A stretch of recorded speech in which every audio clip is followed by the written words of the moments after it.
I've always prided myself on being observant.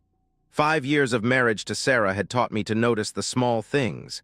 How she hummed while making coffee, the way she'd scrunch her nose when concentrating, the particular shade of lipstick she wore when she wanted to feel beautiful. But somehow, I'd missed the biggest thing of all. It was a Tuesday evening when my world cracked open like an egg hitting concrete. I'd cut my Dallas trip short by a day. The client meeting wrapped early, and I was exhausted from 3 straight days of presentations and handshakes. All I wanted was my own bed, my wife's arms, and maybe some of her famous lasagna. The house felt different when I walked in. Not wrong exactly, but charged, like the air before a thunderstorm. Sarah was in the shower. I could hear the water running upstairs, so I dropped my luggage in our bedroom and headed to the master bathroom to splash some water on my face. That's when I saw it. A used condom, knotted at the top, sitting in the small wastebasket beside the toilet, poorly hidden under a crumpled tissue. My mind went completely blank. Not angry, not hurt, just empty. We hadn't used protection since our 3rd date 5 years ago. Sarah had an IUD. We talked about starting a family soon, maybe next year when my territory was more established. I stood there for what felt like hours but was probably 30 seconds, staring at this piece of latex that had just detonated my entire life. The shower was still running. Sarah was humming, actually humming, some pop song I didn't recognize. The rational part of my brain started cataloging facts. I'd been gone since Sunday morning. It was Tuesday evening. The trash usually got emptied on Thursdays. Sarah was religious about that schedule. Someone had been in my house, in my bedroom, in my bed, with my wife. I heard the shower shut off. Without thinking, I flushed the toilet and ran the faucet, creating cover noise while I backed out of the bathroom. By the time Sarah emerged in her terry cloth robe, hair wrapped in a towel, I was sitting on the edge of our bed, scrolling through my phone like nothing had happened. "Baby, you're home early." She rushed over and kissed my cheek, leaving a damp spot from her hair. She smelled like her usual vanilla body wash, nothing different, nothing wrong. "How was Dallas?" "Fine, closed the King account," I replied, my voice sounding normal, steady. "Missed you." She smiled that radiant smile that had made me fall in love with her at a coffee shop 6 years ago. "I missed you too," she said warmly. "I was just going to order Chinese for dinner since I thought you'd be gone another night. Want me to cook something instead?" "Chinese sounds perfect," I answered. She bounced off to get her phone, and I sat there processing what had just happened. The old me would have confronted her immediately, would have dragged her back to the bathroom, pointed at the evidence, demanded explanations. But something cold and calculating had taken over my brain. If I accused her now, she'd cry, she'd apologize, she'd beg for forgiveness, or maybe even try to gaslight me, tell me it wasn't what it looked like that she could explain. And then she'd lawyer up, play the victim, tell everyone how I was controlling and suspicious and probably abusive. In our state, she'd get half of everything I'd built. The house I'd saved for 3 years to buy, the business I'd grown from nothing, the life I'd worked 80-hour weeks to create. No, if Sarah wanted to play games, I'd play games, but I'd play to win. That night, lying next to her in bed, the same bed where she'd been with another man, I made a decision. I wasn't going to confront her. I wasn't going to forgive her. I was going to destroy her. But first, I needed proof. Real, hard, legally bulletproof proof. She slept peacefully beside me, her breathing soft and even. I stared at the ceiling until dawn, planning my next move. The next morning, Wednesday, I told Sarah I had another work trip scheduled, 4 days in Denver starting the following Friday. She pouted appropriately, told me she'd miss me, kissed me goodbye at the door. I watched her face carefully for any tell, any flicker of excitement about having the house to herself for 4 days. Nothing. She was either innocent or an incredible actress. I was betting on the latter. The next 11 days transformed me into someone I didn't recognize. By day, I was the same husband I'd always been, bringing Sarah coffee in bed, listening to her stories about her book club, planning our weekend activities. By night, I became a detective in my own life. I researched everything: surveillance equipment, divorce law in our state, asset protection strategies, hidden camera reviews on Amazon, the best private investigators, how to gather evidence that would hold up in court. I learned that our state wasn't no fault, adultery mattered, proof mattered. The right kind of evidence could mean she'd walk away. With nothing, that realization hit me like lightning. Nothing. I consulted a lawyer, Stephen Baker, recommended by a colleague who'd been through his own messy divorce. I paid cash for the consultation on Thursday, told him I needed advice for a friend. Stephen was in his 50s, sharp as a knife, with the kind of cold eyes that had seen every variation of human betrayal. "Your friend needs video evidence," he said bluntly. "Audio is good but not always admissible. Video with clear faces, timestamps, obvious adultery, that's gold. Get that and she walks away with nothing but her clothes." I ordered 2 hidden cameras online, small, motion-activated, high definition. One disguised as a phone charger for the bedroom. Another built into a digital picture frame for the living room. Professional grade, lawyer recommended. When they arrived on Monday, I tested them obsessively. The quality was stunning, crystal clear, even in low light. Installing them was easier than I'd expected.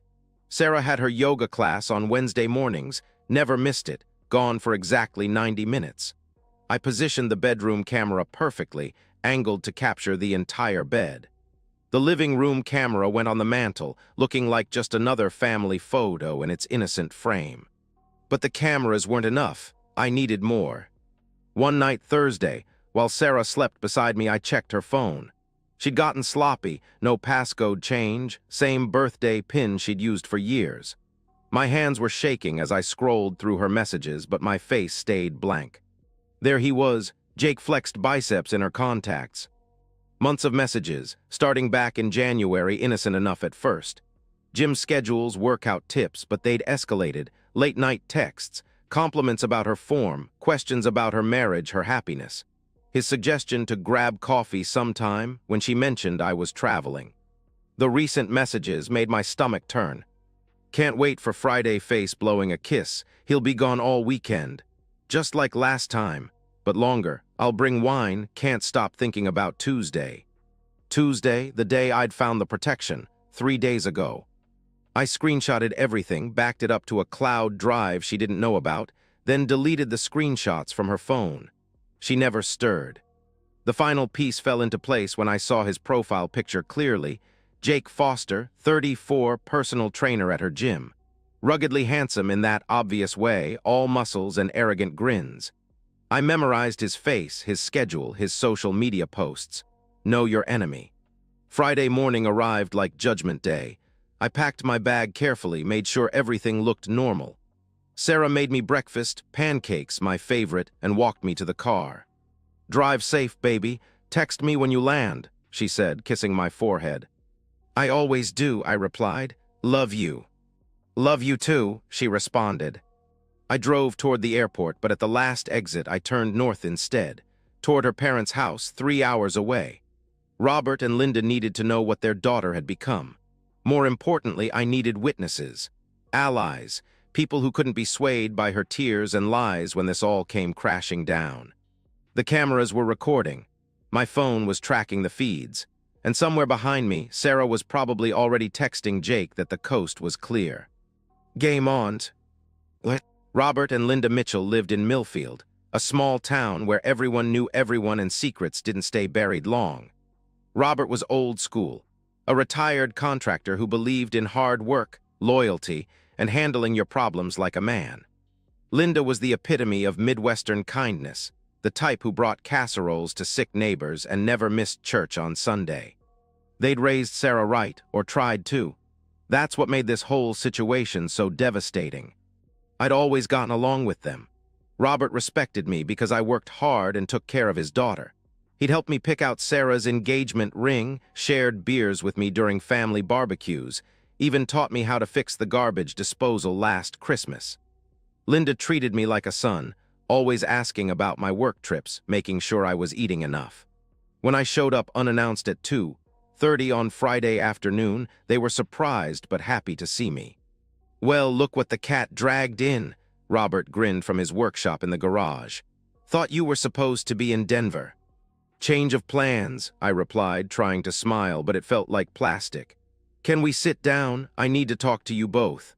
Linda appeared from the kitchen, wiping her hands on a dish towel. "Of course, honey, everything all right?" she asked with concern. You look terrible." We sat at their kitchen table, the same table where Sarah and I had announced our engagement 4 years ago.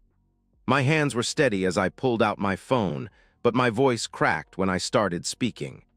"I need to show you both something about Sarah, and I need you to hear it from me, not from her," I said carefully. The color dry in Ed from Linda's face. Robert's expression hardened. I told them everything. The text messages, the months of lies, the cameras I'd installed, the lawyer I'd consulted. I showed them screenshots of the messages between Sarah and Jake, watching Linda's hand fly to her mouth and Robert's jaw clench tighter with each revelation. "That's my daughter," Robert said quietly when I finished. His voice was controlled, but I could see the rage building behind his eyes. "I raised her better than this." Linda was crying silently, tears streaming down her cheeks. "Are you absolutely sure?" she asked desperately. "Maybe there's an explanation." "I'm sure," I answered firmly. "And tonight you're going to see it for yourselves." Robert looked at me hard. "What do you need from us?" he asked. "I need witnesses, people she can't lie to or manipulate. When this all comes out, she's going to spin a story. She's going to paint me as the bad guy, but if you see it happen, if you witness her betrayal firsthand." I let the implication hang. "You want us to watch our daughter?" Linda couldn't finish the sentence. "I want you to see who she really is," I replied. We waited. The kitchen clock ticked loudly as I monitored the camera feeds from my laptop. Linda made coffee nobody touched. Robert paced between the kitchen and living room, fists clenching and unclenching. At 6:47 p.m., the bedroom camera detected motion. Sarah was changing clothes, putting on a red dress I'd bought her for our anniversary last year. She was doing her makeup carefully, spritzing perfume, changing the sheets on our bed. "She's getting ready," I said quietly. At 7:23 p.m., the doorbell camera I'd installed the previous week caught him arriving. Jake Foster in the flesh, 6'2", muscular, carrying a bottle of wine and flowers. My flowers from my garden. "Jesus Christ," Robert muttered. The living room feed showed them embracing in my entryway, kissing like lovers who'd been apart for months instead of days. She led him to my kitchen, poured him my beer, laughed at his jokes. They moved to the couch, my couch, where he pulled her close and she melted into his arms like she belonged there. Linda was sobbing openly now. "That's not my daughter," she whispered. "That's not the girl I raised." But it was. This was Sarah without her mask, without her performance. This was who she really was when she thought nobody was watching. At 8:15 p.m., they headed upstairs. Robert grabbed his keys. "Let's go," he said grimly. The drive back to my house was silent except for Linda's quiet crying in the backseat. I watched the bedroom camera feed on my phone as Robert drove, his knuckles white on the steering wheel. By the time we pulled into my driveway at 8:41 p.m., clothes were scattered across my bedroom floor and my wife was in bed with another man. "You recording this?" Robert asked as we got out of the car. "Every second," I confirmed. He nodded grimly. "Good, she's going to need to see exactly who she's become." I used my key to unlock the front door as quietly as possible. The house was warm, filled with the soft sounds of jazz music from the bedroom stereo and muffled voices upstairs. Robert followed close behind me, his breathing controlled but heavy. We could hear them clearly now, Sarah's laughter, Jake's deep voice, the unmistakable sounds of intimacy. I pulled out my phone and started recording, my hands surprisingly steady. This was it, the moment that would change everything. We climbed the stairs slowly, each step deliberate. The bedroom door was half open, light spilling into the hallway. Through the gap I could see movement, shadows dancing on the wall. My wife, my bed, my house. I took a deep breath and kicked the door open. Sarah's scream pierced the air like a fire alarm. She scrambled for the sheets, her face cycling through shock, terror, and something approaching disbelief. Jake froze completely, naked and vulnerable, his confident gym trainer persona evaporating instantly. "What the hell?" he started. "Don't," I said, my voice deadly calm. "Don't say a word." I held up my phone, recording everything. "Say hi to the camera, Sarah." She was hyperventilating now, clutching the sheet to her chest. "This isn't, you weren't supposed to be, how did you?" she stammered. "I wasn't supposed to be home." I asked, stepping into the room, still filming. In my own house, in my own bedroom. That's when Robert appeared in the doorway behind me. Sarah's face went completely white. "Dad," she whispered. Robert's voice was low and shaking with barely controlled rage. "Get dressed, right now," he commanded. Jake tried to speak, tried to explain.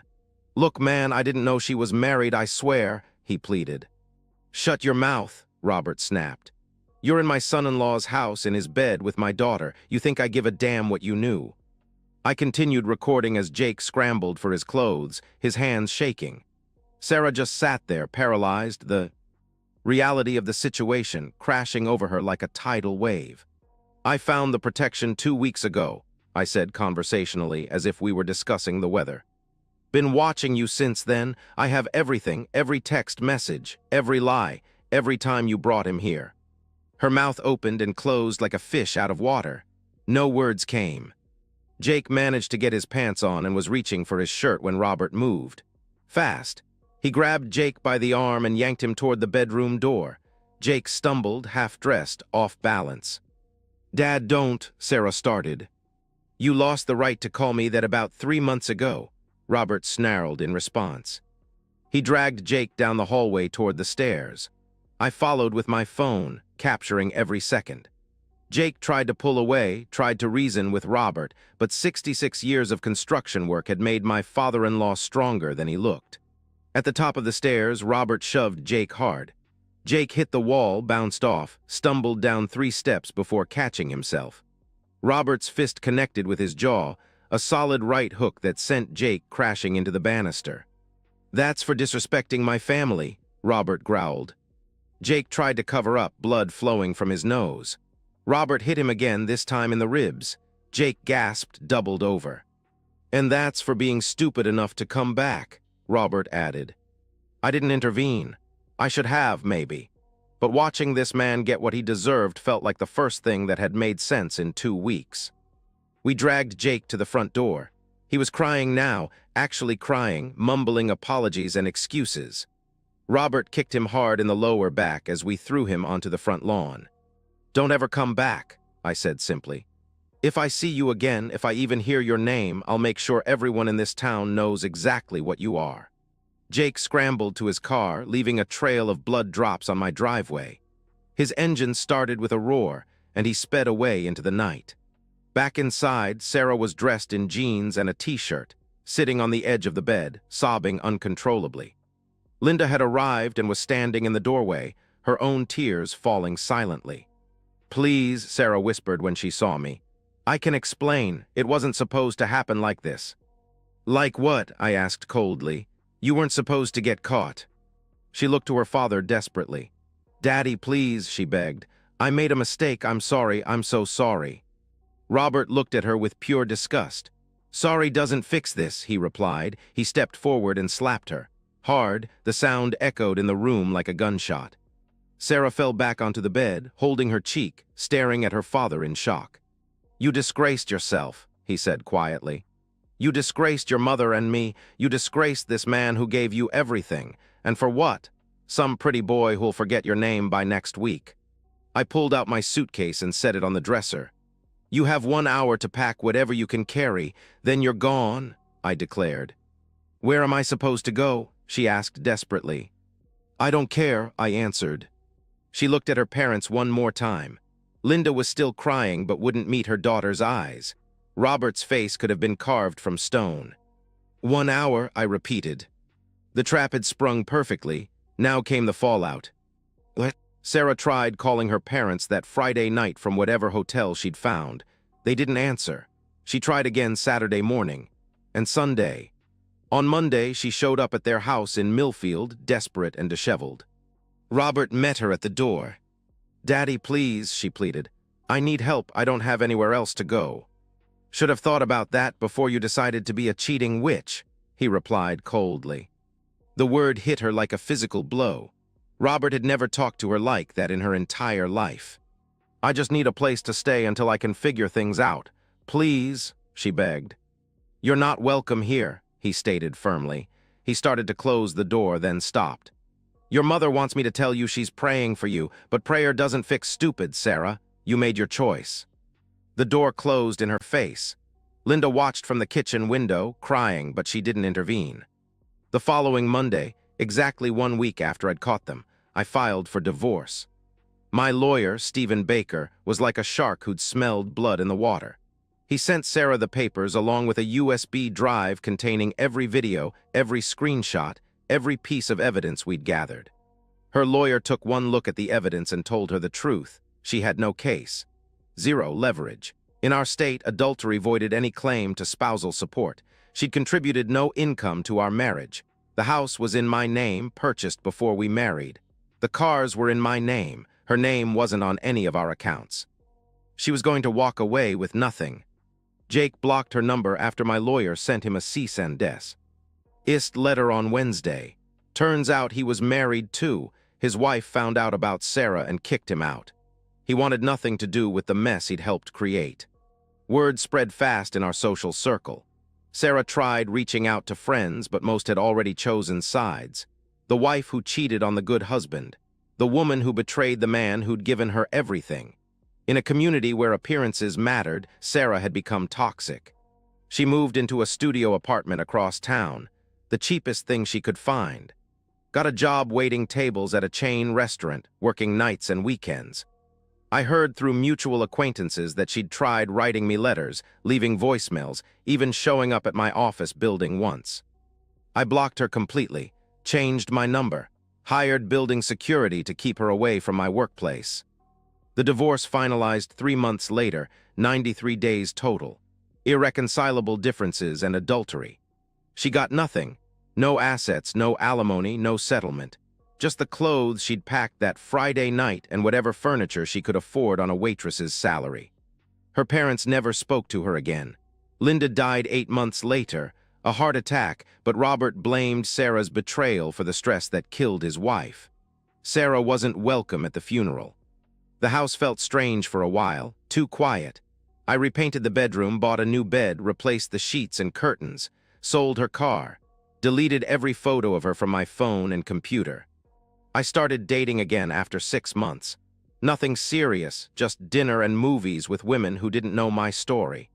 It felt good to remember that not everyone was a liar. People sometimes asked if I regretted how hard I'd come down on Sarah, if I thought I'd been too cruel, too calculating. I never answered those questions. I didn't owe anyone an explanation for protecting myself from a woman who'd thrown away 5 years of marriage for cheap thrills. Sarah made her choice. I just made sure she lived with the consequences. It's been 18 months now since that Tuesday when I found the truth. I'm sitting in my kitchen, drinking my morning coffee and reading the news on my tablet. The house is quiet, but it's a good quiet now. Peaceful instead of empty. I don't think about Sarah every day anymore. Maybe once a week, usually when something reminds me, a song on the radio, a couple holding hands at the grocery store, the anniversary date of our wedding passing by unnoticed. But the thoughts don't hurt now. They're just memories, like remembering a movie I watched years ago. Last month, I heard through a friend of a friend that she's still working at that restaurant, still living in the studio apartment, still alone. I don't feel victorious about it. I don't feel vindicated. I just feel nothing. And that's exactly right. People used to ask me if I'd ever forgive her, if I'd consider taking her back if she begged hard enough. The question always confused me. Forgiveness implies that someone deserves a second chance, that their betrayal was an accident, a mistake, a moment of weakness. But Sarah's affair wasn't a mistake. It was a choice. Hundreds of choices made over months, each one a deliberate act of betrayal. You don't accidentally delete text messages. You don't accidentally lie about where you've been. You don't accidentally bring another man into your husband's bed. I've been seeing someone new for the past 3 months. Jennifer. She's a teacher, divorced, has 2 kids. She's kind and honest and asks direct questions when something bothers her. We take things slow, building trust one conversation at a time. The difference is striking. With Sarah, I realize now I was always performing, being the perfect husband, the successful provider, the man who deserved loyalty. With Jennifer, I'm just myself. Flawed, careful, protective of my heart, but willing to risk it again for the right person. I got a promotion at work, bought a new truck, started going to the gym. Life moves forward. The house is mine now, really mine. No ghosts, no bad memories, no shadows of betrayal. I've made it into something new, a place where trust matters, where honesty is the foundation, where love is earned and respected. And Sarah is a lesson I learned. Nothing more, nothing less. Sometimes the best revenge isn't elaborate or dramatic. Sometimes it's just living well while the person who betrayed you lives with the choices they made. That's justice, that's peace, that's enough. And so, we've reached the end of today's story. Was it what you expected, or did it take a twist you didn't see coming? I'm curious to hear your thoughts. Share them in the comments below, and let's get a conversation going. If this story kept you hooked, make sure to hit that like button. And if you're new here or just haven't subscribed yet, now's the perfect time to join our community. I bring you fresh, captivating stories every day, so click that subscribe button and turn on notifications so you never miss out. Thanks for watching, and I'll see you in the next one.